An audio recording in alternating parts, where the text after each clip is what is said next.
Hi guys. Pitasin na natin yung ating ampalaya. Laki nito guys. No? Yan.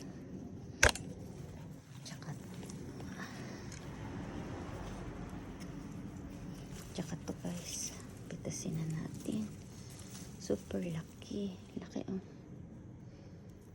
Laki. Pitasin na natin yan guys. Nakabaan. Yan. Tsaka meron dito. Eto maliit siya pero ano na to. Yan guys.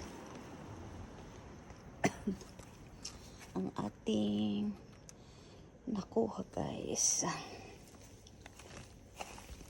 Ating nakuha for today. Thank you and God bless. Salamat sa Diyos.